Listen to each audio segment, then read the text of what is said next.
As an American, I didn't understand a word you just said. Yeah, sorry. My accent's not too clear to understand. Can you tell what part of England is this guy from? Is he a Scouser? Is he a Geordie? What is he? I don't know what this guy is. Thank you so much for coming. You've been my favorite actor for a long time, so this is really an honor. I've also really enjoyed your writing. Would you tell us the story of writing Uncommon Type? Oh, okay. That's a collection of short stories that came about. Okay, let me get something. As an actor, you have to write without necessarily writing down. So everything that goes on in your character in that circumstance. You have to come in on that, that thing is you have to have an idea, that's the idea is what you yourself wrote. So I had been not writing without realizing I was writing it until I worked with Nora Ephron on a movie called Sleepless in Seattle, in which I was arguing with her so often about the perspective of a man. She and her sister Delia had written the screenplay. I kept saying to them, "You're women, you're women. I'm a man. I have a kid. I have a son. You don't know what men and their sons go through. You know why? Because you're women." And they would say, "Well, then what would you say?" I'd say, "Oh, okay, you want to know? You want to know what I would say? That time when, the kid doesn't want me to go out with the girl on the date because it's not the girl that I met. Yeah, I don't want you to go out with her. Don't you go?" And you have him say, "Oh, what am I going to do? My son doesn't want me to go out on a date." No man would let that brat kid get away with that. No man would say, "Oh, you're upset. Okay, I will not go out on a date with her then." Okay, no. He would say, "I am going out on a date with her. You know why? You know why I'm going out on a date with this lady? Because I might get laid." And I've only been laid 7 times in my life. 8, Mary Kelly. Other than that, I'm going out. I said, and that ended up being in the movie. And I said to Nora, "Oh, it's so great that you took my cranky rant and put it in the movie." And she said, well, you wrote that. I said, "No, I didn't write that. We were just complaining during a note." She says, "Tom, that's what writing is." And this thing went off boink in my head. And so I started doing more, quote unquote, actual writing, which is putting things down on paper. I wrote a movie called That Thing You Do, which is about a rock and roll band. And all I did was write down stuff that delighted me. And I've since written on screenplays and television projects that we have at the office. The short stories came about because I ended up, in the summertime, I read each decade of the best writing of The New Yorker. Big, thick books of the 20s, 30s, 40s, maybe not the 20s, but the 30s, 40s, 50s, and 60s. I read everything in them except the poetry, because I'm not a poet.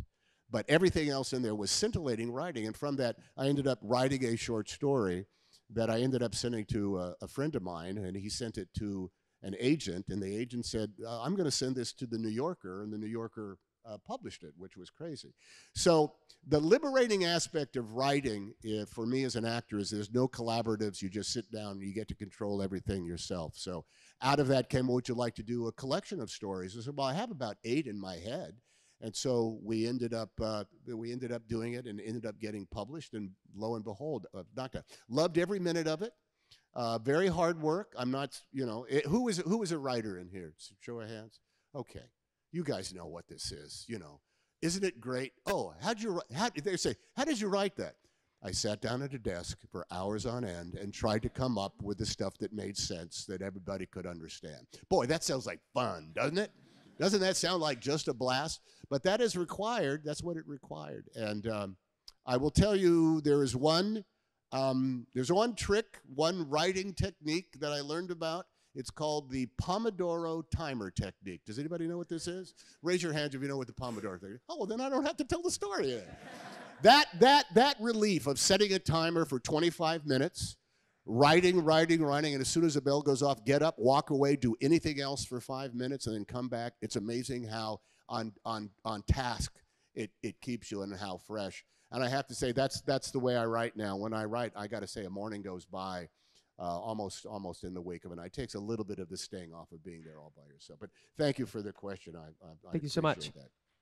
you've played so many characters so well, which find themselves often in pretty dangerous situations. Which character's shoes would you least likely to be in, or least like to be in, rather? As an American, I didn't understand a word you just said. Yeah, sorry. My accent's not too clear to understand. Can you tell what part of English is this guy from?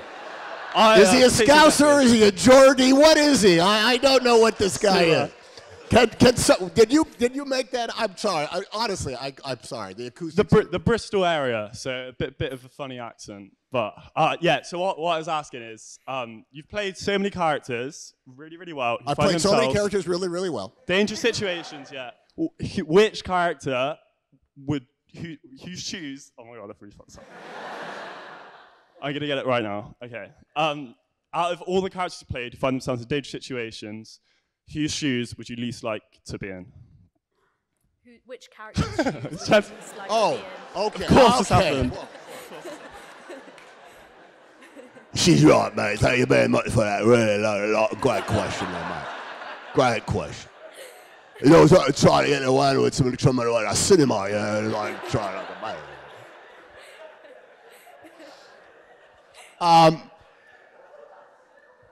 No, I have to, you know, a thing happens. The subject matter that you end up making a movie about almost does come off like a bachelor's degree, and you get to go off and you study it so deeply. The circumstance, the procedures, the behavior. But then there's what the character themselves go through that ends up you learn you learn almost how to compare your own personal character defects to the strengths of the character that you are playing. And I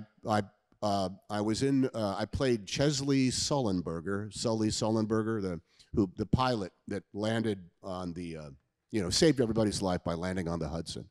They all should have died, and in other circumstances, it would have been the biggest air disaster in American history, but it wasn't because of this guy. And when you play somebody that is real, one of the first things you have to say to them, somebody who was alive, and I've done it to other people. I played folks that were alive, and I said, "Now understand, I'm playing you. Okay, it's not Brad Pitt, it's me. Sorry." And I'm going to say things you never said, and I'm going to do things you never did, and I'm going to be places you never were, because that's the way we have to compact the thematic element of what we're examining in this movie. So right off the bat, forgive us, but at the same time, we want to make it as real as is humanly possible. And what Sully, and by the way, he walked me through the entire script saying, that's wrong, that didn't happen, no. And I said, that's great, Sully. I'm sorry, man, we're going to do all that stuff, and you just don't. But I did get to learn some of the reasons to it, and we could actually carry it around sort of voce in our pocket. Here's the biggest thing that I learned from this guy, and I did come away with a life lesson from it. When he landed that plane, and they immediately began the investigation by the National Transportation Safety Board, in which they go over every possible detail of the flight, what happened before, what happened in the air, what all of his choices were, and they ask, why didn't you try this? Why didn't you do this? Why did you do this? It becomes such an intense examination, and the reason why it is such an examination, because if they can determine that he did something wrong in that flight, they do not have to pay any lawsuits, and the insurance for what is essentially like a $17 million airplane will not have to be paid by the insurance company. That's what he was fighting for, and it came down to something as specific as, what did you have for lunch that day? He said, well, I had a tuna sandwich. Did you have a candy bar? Did you have a soda? He said, no, I don't eat candy bars. I don't drink soda. Because if he did have had a candy bar, his blood sugars would have been off, and they could have proven somehow that his mental faculties were not as sharp as they should have been. So the reason why the plane crashed was because he had had a candy bar in his blood. That's how deep it goes. And hearing about a guy who withstood that hearing for the better part of a year. We condensed it in the course of a movie. It happened almost immediately. But he had to withstand that for the better part of a year. And I just, how do you get through? I mean, that must have been back-breaking pressure. He says, yeah, I could have been determined that I was at fault and I would have lost my pilot's license and I never would have been able to work again, as opposed to being the guy who saved 215 lives. So you hear about that type of wherewithal, and as an actor, all I can think of is, man, compared to you, I'm a pussy, man. I would be broken by that type of pressure.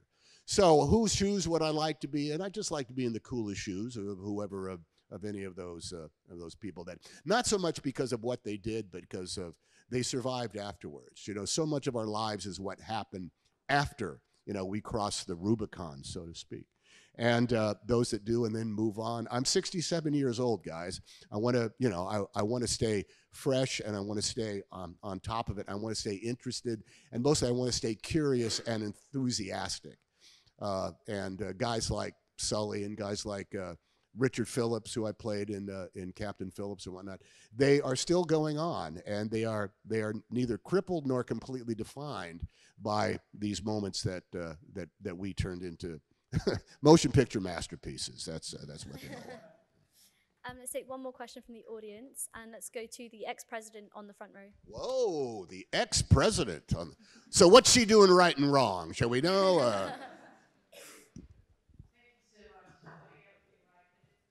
It's a tough job to be president, but I was president such a long time ago. I'm one of your oldest fans, I think. I took my son to see Apollo 13, and that's what created his love of film. So what I want to ask you is, how important is music in the films? Because he so loved films that he now writes film music, and Little Push wrote the music for Saltburn. So how important, when you're working on a film, which the music always comes at the end, is it in actually making what's a really good film that people will remember and want to see? This is, if you took anything out of the motion picture experience that could guarantee destroy the whole thing, it would be the musical score. If you don't have the perfect musical score that is both exactly what it needs to be and yet blends in perfectly so you don't actually quite notice it, it's not the art form that it is. Thanks so much for talking to me. Thank you.